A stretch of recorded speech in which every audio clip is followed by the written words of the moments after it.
Jésus. Bolongula, bolongula, bolongula basheri na bino. Maya sikeye, RTDA Monde. Hey, bazui wapi, uti wapi, bampangi. Bo s'abonner,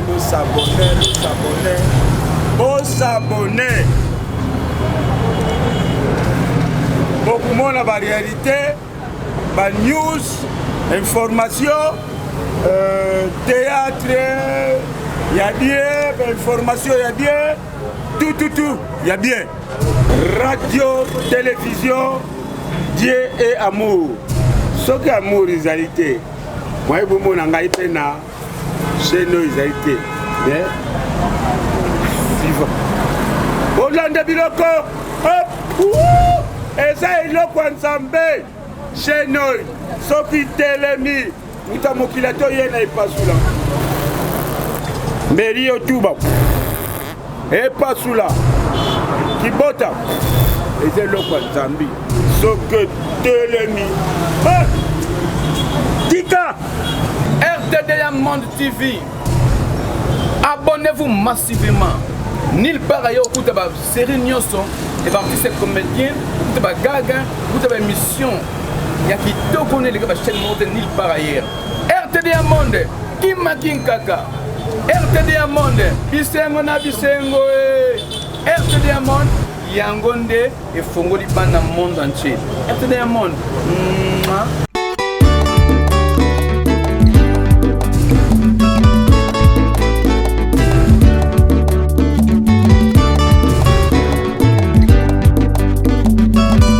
Mbote balandinyo surtout ya radio télévision Dieu est amour dans le monde. Nzambe apambola biso esika nyo surtout bozali kolanda biso de par le monde entier. Nzambe amona biso et to pesi susu mbote na bakambi ya chaîne oyo bapesi biso nzela tokoba na kati ya mosala oyo Nzambe azongisa mingi na kombo na Yesu Masia. Na yango ya bino mosali na Nzambe l'ambassadeur de Christ Patrick Tete apôtre de l'Éternel et ezali pamboli makasi pona biso lisusu kokutana na moya lelo pona kokoba na kolobela na likambo to bandaki uta pose uti koleka na o itali likambo ya libala motuna moko tunemela ki biso babaki na biso que dit la Bible en ce qui concerne le mariage, le remariage, le divorce na boye tozwaki tango ya ko yanola penza na bandeko ete kotalisa libala ezanini babaki ete libala ezali lisanga kati na bato mibale o bandimami balobi wi liboso na Nzambe pe liboso ya libota liboso pe na leta mpona koyeba kosangana etobaki ete bazi ya libala ezali nanu moto ayeba kofuta dot yango nde ezali kosala ete libala ezala dot eza sacré tomoni bato bele lelo bakoti na kati na libala mobali alongwe pa na bango tout ça y est pas moi si basali ya katovanda kasi dot ezate yango tolobi ezali libala te libala pona toloba o etali libala sengeli versement ya dot na famille ya mwasi et famille ya mwasi kopesa nzela te libala esalima tobaki ete lisusu ete alliance oyo ezali pona libela ezali pour le meilleur et pour les pires mais pona biso bana Nzambe tokotatola nde les meilleurs. Bien que Bakoko se kozangate pour être Nzambabi, il n'est pas bon que l'homme soit seul, conformément à Genèse 2 verset 18. Wana l'umbala tiki libota nae aria sangana mwasi nae.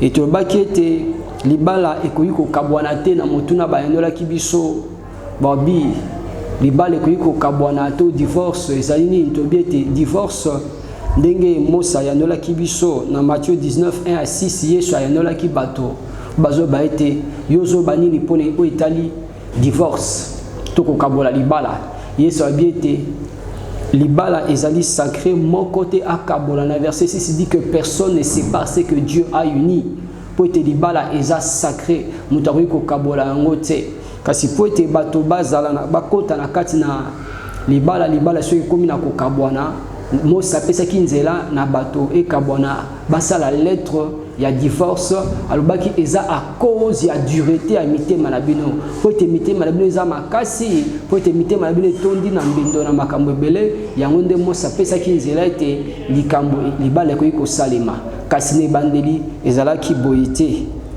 et tolobaki ete kolandisama Hébreux chapitre 13 verset 4 babakete libala esengeli ememiama na moto nyonso tu po ete nzambe ainaka Dieu est la répudiation tangaki na Malachi 2 kuna bazali service na 3:16 Dieu est la répudiation nzambe alingi te ke libala ekabwana et total ça qui est dans Matthieu 5:21 quand est-ce que libala ke kokabwana to baki eza bakami balé en cas d'infidélité to mwasi mobali bakwisami et sengi etsolete likambo bakzala sous ensemble te bawe ko limbisana ndebo libala ekabwani kasi wana pe bakabwani sengeli bandi mako porter ba conséquences ya kotika la bongo po te balobi ete o azali ko répudier mwasi na bible jebso azo exposer il expose à devenir adultère celui qui répudie sa femme l'expose à devenir adultère ko exposer ngo bakotindi kaye puisque wana yo boyiye yako lingape atika la bongo te akoluka akino kozwa mobali mosusu nzokande bibi etalisi biso te pote moto abala lisusu mwasi mosusu to moto abala mobali mosusu sengeli moko kati na bala ni aiba kutika mokili oyo premièrement ba na biso cause ya divorce infidélité mais wana ceux qui bolingi ceux qui boboyi kolimbisana et deuxièmement c'est en cas du décès de l'un de conjoints ceux qui moko kati na balani akufi na tango wana nde okoyi kokende na yo kobalana Jeanne a Monique François akufi Jeanne akoyi kondima kobala libala mosusu to François a Moniette azaki na Jeanne azasu na bomoite nda akoyi kobala libala mosusu c'est en cas du décès de l'un de conjoint nde bible biso nzela était et libala et bakukabwana na Romains chapitre 7 verset 1 à 3 de Tangakiango Paul a biso na 1 Corinthiens chapitre 7 verset 39 ndebo total isaki likambwana ya remariage mais kasi leo to ikobeta mokolo to mingi na o etali likambo ya parrainage sur la responsabilité du pasteur et la responsabilité du parrain la responsabilité du pasteur la responsabilité du parrain lelo ceux qui mabala ebele ezali kokufa pour être quelque part pe parrain bazali ko sala mosala na bango te to mobateli pate o wapi apamboli libala to wapi babateli pate o wapi bazali ko kamba babalani bazali ko sala mosala na bango malamu te la responsabilité du parrain du pasteur bénisseur et du pasteur des mariés motuna la biso eza yangwana tozana responsabilité moko monene libala eza nzela owa pinzamba permettre batu bakutana moko na moko auti na libota na ye aye kokutana na mwasi aye kokutana na mobali pona basala eloko moko ce n'est pas pour rien nzambe atiaka ba parrain Bible talisi na Hébreux chapitre 10 verset 24 veillons les uns sur les autres pour nous exciter à l'amour et aux bonnes œuvres to senzela moko na moninga et responsabilité à kosenzela moko na moninga na kati na libala eza partagé tozana responsabilité à ba parrain responsabilité ya pasteur ou ya pambo libala na responsabilité ya pasteur ou azali ko kamba babalani lelo to komi démissionnaire les parrains sont démissionnaires to baki la fois passée te bato bazo pona parrain po te parrain azana mbongo po te parrain azana mutuka kasi mokolo moko te parrain wana aye kozonga pona kotala babalani sima na libala na bango aye afuti sale asali mwa boye et musala na esili akanisi OK d'accord musala na esili zokande être parrain bien aimé dans le Seigneur eza coup monene o esengeli vraiment to koba na kotali sabatu comment accompagner les mariés dans leur nouvelle vie comment les accompagner comment les aider et sengeli tango nyo surtout ba parrain basalaka mateya basalaka organisation ya kokutana kana babalani koyeba ndenge bazali ko évoluer koyeba sima na libala ndenge bazali ko tambola est-ce que moi si aza satisfait mobile aza satisfait ko bondela elongo na bango ko sunga bango pe ko organiser ka mikolo pona ko pesa bango toli c'est une grande responsabilité être parrain mais les ezali sous responsabilité mais comme il la privilège et comme il la prestige kozala parrain na moni mutu mususu kuta sali kuta tamwa inane na kata mariage te ye auti ko bala ça fait 9 mois mais ye wana aso ki ne ko parrainer batu parce que azana mbongo parce que azana ni non quelle expérience yo zana ngo na kati na nzala ya libala expérience ni yo zana ngo na kati na libala o zali ko sala wana yango vraiment nzambe asunga biso tozana grande responsabilité en tant que parrain et to senga na basali na nzambe kofongola penza enseignement oyo na kati na libala kofongola enseignement oyo na kati na ba église le département des conseils conjugaux afin que ba parents ba responsabilité na bango na kati na libala. Amen. Bible texte de Tobin na Hébreux 10:24, veillons les uns sur les autres. Les parents doivent veiller sur les nouveaux mariés en les conseillant, en les aidant dans leur nouvelle vie. Ya ko sunga bango ya ko pesa bango toli, ba bandeni ya ko tambola lelo. Parent asuki kakate que finalement mokola libala ayewana avandi na kiti na gauche to na droite ya marié et simalango esiri. Lelo yango tozomona ba conséquences ezebele nani ya parrain na libala na yo. Est-ce que parrain azali kokoba na musala na ye yo mutozo ngo parrainer? Est-ce que il responsabilité à parrain to ezakaka privilège pour na yo que na parrainer libala? To ezakaka tozo comprendre responsabilité nini oyo zana ngoza lokola le mot parrain ezo utana momoko papa oza father oza tata ya kati ya libala wana ozo senzela likolo na bandeko. C'est une grande responsabilité. C'est une grande responsabilité. Bon, il y a un critère. Il y a parrainage. Bango bazala d'abord bateau bazana boyambi. Baïbi yesu au Italie. Bana nzambe non seulement du côté financier, mais bazala bateau baïbi nzambe. Ata bazana niveau spiritualité te bazata msu babate lipatete, mais ils connaissent le Seigneur. Ils connaissent au moins likambo etali libala pendeni ba yiko pesa toli na babala ni ndeni ba ko accompagner bango na kati na discipline ndeni ba ko organiser journée pour na baso na babala ni est très important et responsabilité OP ezali partager elongo na mobate lipate o ya pamboli libala pe na babate lipate na kati na ecclesia. C'est très important comment accompagner le nouveau couple dans leur nouvelle vie. Les nouveaux couples sont abandonnés. Il y a une année, 2 ans, libal est koufi. Une année, 2 ans, 3 ans, c'est notre rôle de prier avec eux. Un par un, critère à l'ebosso, azala mwana nanjambe. Azala capable de communiquer. Azala capable de koloba momoko poete batuba yoka. Pas nécessairement azala plus âgé que les mariés. Non, s'il a de l'expérience, il peut donner. Parce qu'on ne donne que ce qu'on a. Mais les autres toujours remarqué que ils ont coco sebele pour te batuba et bako sosola musala na bango. Okope ça, ya molimo, okope ça pe expérience na yo na ndenga libala pe okosunga babala ni na kati na nouvelle orientation na bango. D'où là to kosenga na bandeko nanya parena libala na yo, nanya pambola libala na yo. On ne donne que ce qu'on a.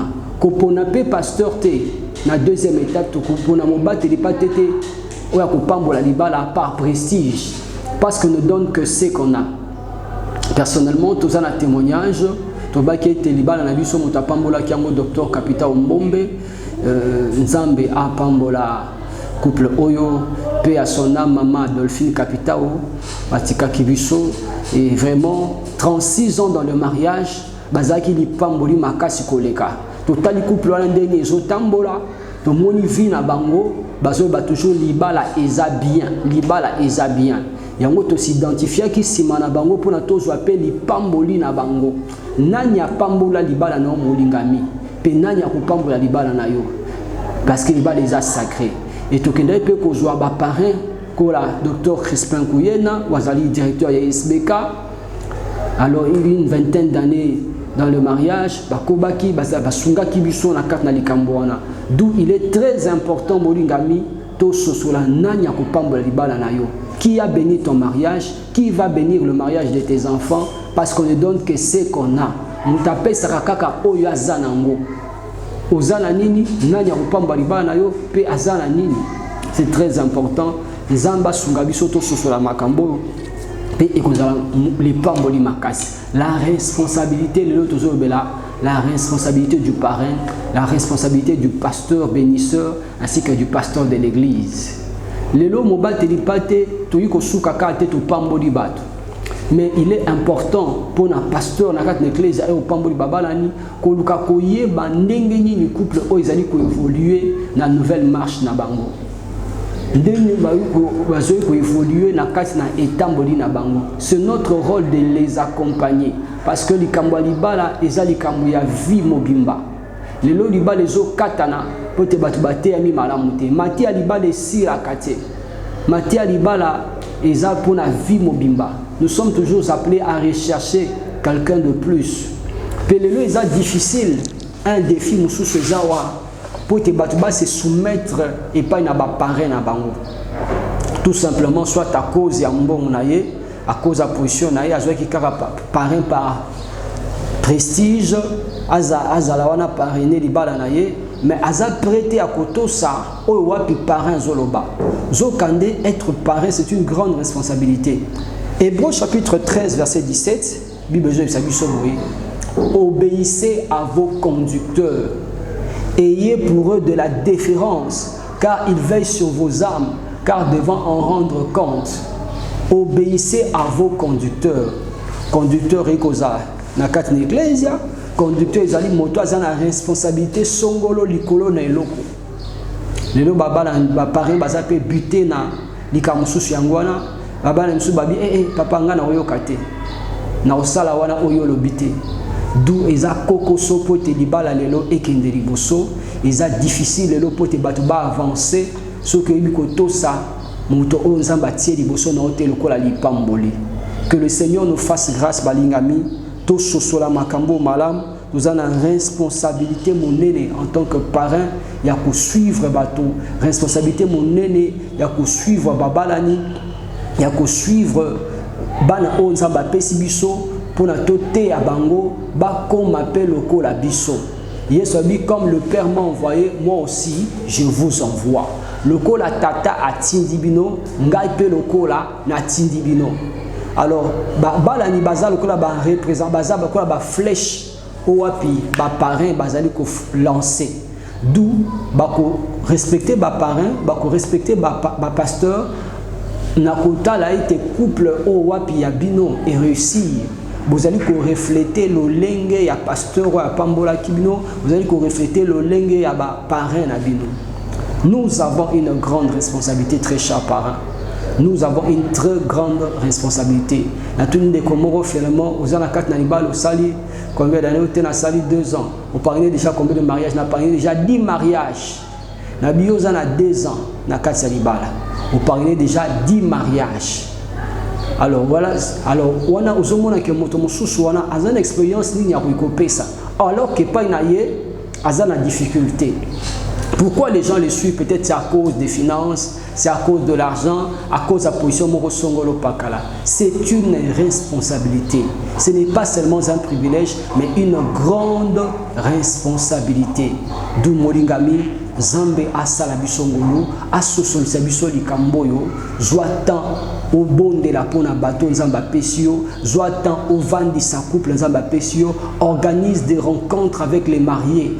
Une année après, zwa temps au soana bango oyeba évaluation na bango ezalo kuna bazo matana classe au sunga bango petro senga la église lelo et organiser ba rencontre. Il y a des mariés, des fiancés pour la matière où ici la tête. Les jeunesse les a détruits. Nous avons des familles, les a base yalibala. Famille, les a base penza où ils ont dit que ça les mananzela yalibala. D'où il est important totia molongo, totia ordre na kat na dossier oyo. Bongo nzambe na bon moyo à cause de cette écosse la biso bolam. Bolingami, nous interpellons tout le monde, nous interpellons les mariés aujourd'hui à nous soumettre à la parole du Seigneur, à nous soumettre à nos pasteurs, à nous soumettre à nos parrains nabiso pour que le kumu ezongi pa inanzambe que kombo na Yesu ekumisama. Nous quitter de l'eau, nous allons comme na ba divorce et allons kosalema kili pour que ba parrain balandi responsabilité na bangote. Bazali kosala musana bango le lenge sili kosengela maté.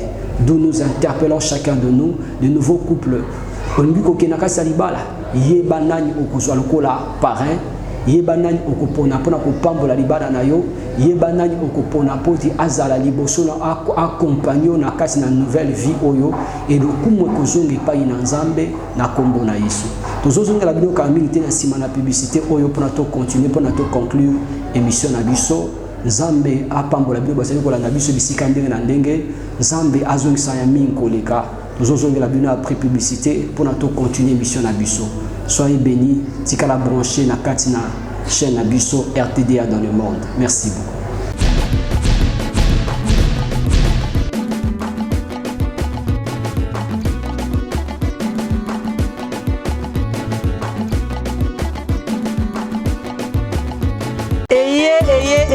Abi maya sike mamba kitoko ye boye to luka kala mboka na biso Kongo yango yo basi ya lolenge boye to luka na Kongo na biso ba Kongo na Kongo so ka basi ya lolenge boye abana kikimeta binza basunya na komona mikili te na bande ko na Kongo ba ko souffrir na Kongo Kinshasa abitika sala ONG na ngai pour que na sungaka ba imboka. Elle s'appelle Maman Nancy Gomez. Maman, je te salue si que merci vraiment. Babilo ka abonné ba la mboka balukaka. Babi muta ukinda ONG moko ya kitoko ya mafuta ya bazwi wapi bako sala mambo ya kitoko. Maman Nancy Gomez basi abonné to koluka na kati ya ONG na biso muta ukinda boka biloko za kuna na kati boka ba invitation na bango bako sala na kati ya muta ukinda bazali na hôtellerie, coupe-couture, menuiserie et champagnerie, construction et maçonnerie, hôtellerie, nutrition générale, esthétique, électronique. Maman Nancy Gomez, Nakati, Mikili, Oumela. Nulle part ailleurs, c'est que Maman Nancy Gomez était. Nzamalola, abakisi là. Merci beaucoup.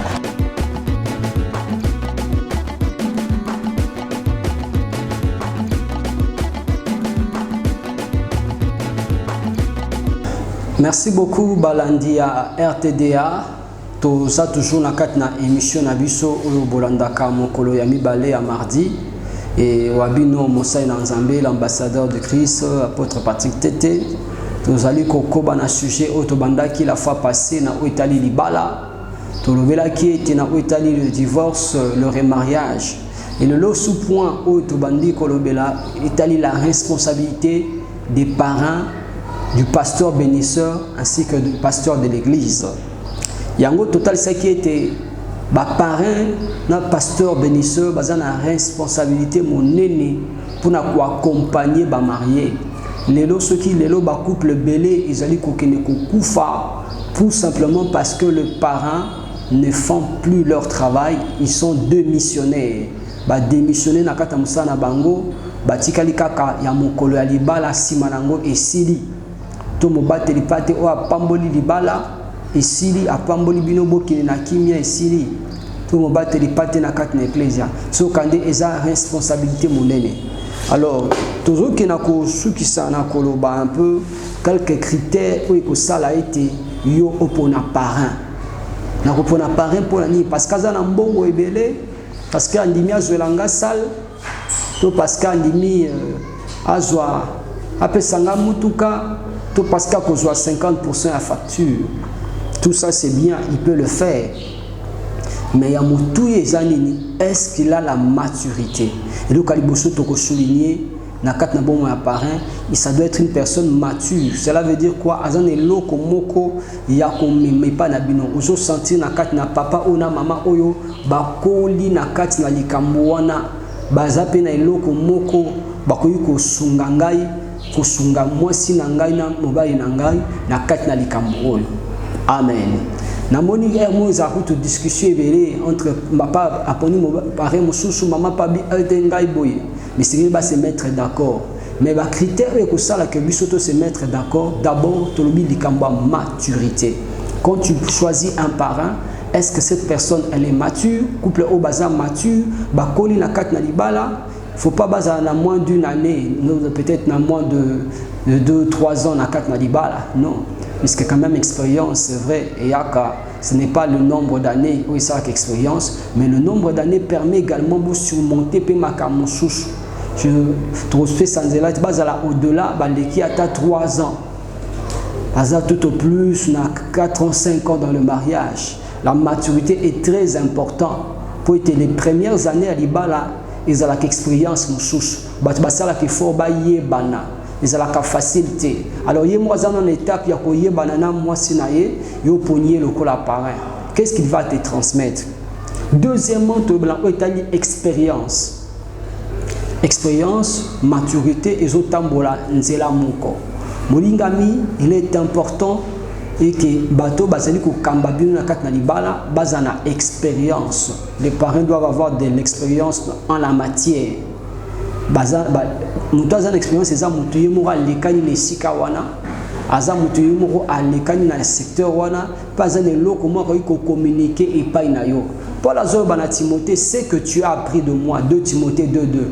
Confie-les à des hommes fidèles qui sont aussi capables de l'enseigner aux autres. C'est que tu as appris de moi. Nous sommes dans la classe de Paul à Timothée. De Timothée aux hommes fidèles. Les hommes fidèles aux autres. 4 générations Mobimba. Oh yo ozu pas inanga Paul. Pesa ango na bato baza sembo. Batango pe baza na makoki. Yakoye bakoye bisa epa na bato mosusu. Alléluia. Yango nzamba sunga biso likambo expérience est très important. On ne donne que ce qu'on a. Un homme ne peut recevoir que ce qui lui a été donné du ciel. Et troisièmement, autoloba critère, il y a un bon parrain, c'est l'autorité. Amen. Parrain aza motomoko wa koyi kolobana babala ni bokata. Botika likambo na ngisu koyoka ngote. Bosala boy. Parent azana autorité likona bana onzamba pese pa naye. Azana likamba koloba onzamba pese pifo parce que toute autorité vient de Dieu. Nzamba pese autorité likona bango ya ko pambola bana nzamba pese ya ko pamela bango ya ko orienter bango. Un pasteur, un parrain doit avoir de l'autorité. Il partage cette responsabilité avec le pasteur. C'est très important. Et quatrièmement, toujours balikambu ya vie de prière. C'est très important. Il faut être capable ya komema bandeko oyo na kati na losambo. Bazwa tanko sambela. Puis moko azana eloko moko ko communiquer ko lakisa bango ke libala. Eza eloko mosusu, eza facilité, eza barosité, mais likambu solution na biso eza ndeto ba ko sambela to se confier pa ina nzambe ataka ngai papa na bino to mama na bino toza pe na bakokoso mais ki meno na biso ezali nde pa ina nzambe na kati na losambo. Azala capable pe ko prier na bango, ko organiser même ba moment à prière où il faut prier avec le couple, c'est très important. Et enfin critère ya suka ezali kambu ya enseignement. Azala capable ya koyeba ko enseigner. Enseigner no bateke azala kaka chevronné a fungoli bibi ya talisi, mais il a quelque chose à donner. Il a quelque chose à communiquer au couple. Il a un conseil à donner. Et c'est que moi je retiens toujours, je bénis Dieu pour le conseil que j'ai reçu du couple Capital. On ne se marie pas pour être heureux, mais on cherche à rendre l'autre heureux. Tokenarana libala te pour na bisoto sepela. Mais tokenarana libala pour na toluka to sepelisa moto o azali penepi to sepelisa molonga ni na biso. Alors quand je suis arrivé dans le mariage, n'a pensé wana ni na ko sala pona lukana sepelisa moto aza penepe na ngai. Ni na ko sala pona sepelisa mama. Mama pe na ngambu na olba ni na ko sala pona sepelisa papa.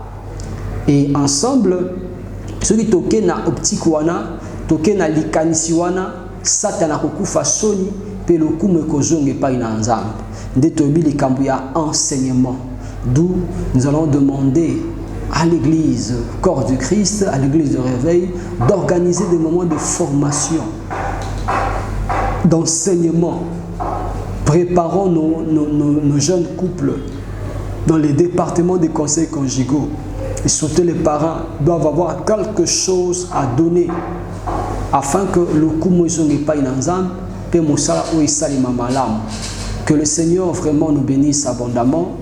de l'œuvre vraiment tu es là qui bino matière oyo ils allaient continuité enseignement na biso de sile koloba la fois passée au Italie libala divorce to ko bala social mbala mi balé et le te épingler responsabilité mon aîné ya ba parrain na kati na libala si les parents font bien leur travail ba kosunga pe babalani bakoba na kati na kokende liboso pe musali sai mama malamu kasi ki lelo babalani basali musana bango te ba parents ou bazo ko accompagner babalani basali musala o malamu te il y a aussi beaucoup de conséquences pe zo sali mana niveau ba couple lelo te ko beta sete mingi na baba te pas de nani a parrainer libala na yo est-ce que parrain yom tozo ngo parrainer bana moto mususu est-ce que vous avez la maturité vous avez expérience vous avez eloko moko ko pesa vous avez autorité ya kosunga bato wana to ezaka rapona mbongo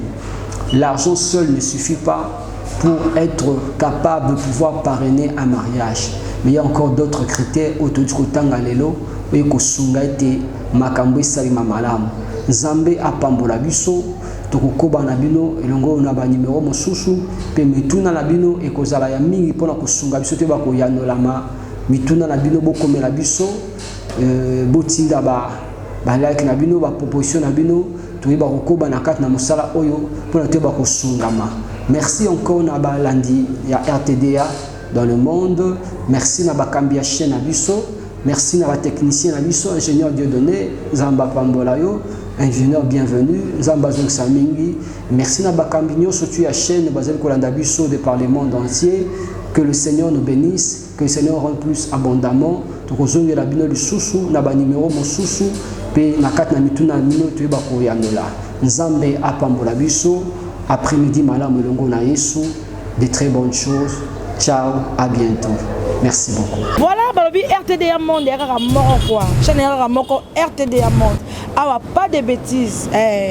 RTDA Monde makambo s'abonner massivement chaîne yaka moko, hein? Ah au moins l'émission est bien. Émission bêtisité, émission polémique, émission propre, émission oh papa na maman papa fanzi. Donc pas de bêtises. RTDA Monde TV, vous s'abonner massivement. RTDA Monde Makam. Tout ça c'est des na bino. Donc tu as RTDA Monde à suivre. Voilà bande qu'on a biso balanti o eza chaîne Kamoko. Donc so le na YouTube au ta chaîne Kamoko. RTDA Monde. Vous s'abonner massivement. O eza chaîne papa maman vana libota batala. Chaîne épée sa conseil. Chez nous, tous les bêtises na qualité de son amabo. Alors, vous s'abonnez massivement.